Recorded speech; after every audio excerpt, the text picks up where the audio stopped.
So we continue on to learn more about the copyright wars. It's not one or the other necessarily that needs to win this case, but there's a need for both RO and RW culture. There's been a shift in expectations. I mean, look at books and libraries. I mean, libraries have access, instant access. Whatever we want is at our fingertips on our schedule. We've come to expect the same of music and video, and to have to conform to some other programming schedule seems kind of ridiculous. In this sort of situation, Leslie explains, even the good become pirates in a world where the rules seem absurd. Books are more of a democratic culture.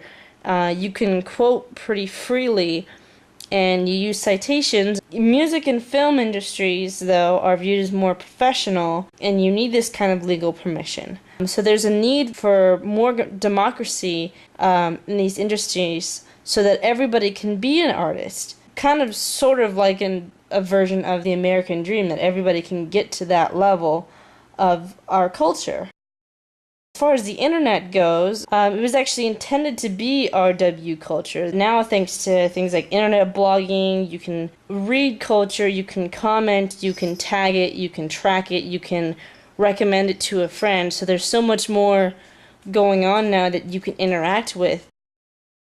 We're pretty much an ADD public at this point. We can't really hold our attention span for more than a couple seconds. There are ads and advertisements and logos all around us that become part of our culture. Remixing uses bits of these culture and these icons and these logos to get to a certain point. Basically, old culture being presented in a new way. The RO culture teaches us information, but without really asking for input or questions. Our W culture, which is offered as a draft and invites response from people. RW is viewed as low-quality amateur art versus RO, which is viewed as high-quality professional art. This YouTube culture that we're going into, most of it's crap. The point is that it gives the opportunity to millions of people to create this kind of art, and some of it, a very small percent of it, is actually pretty good. RO culture, it's important, and it'll, of course, continue to flourish. RW culture is also important, but whether that flourishes depends on really the law. We can't kill RW culture, we can only criminalize it and make it illegal.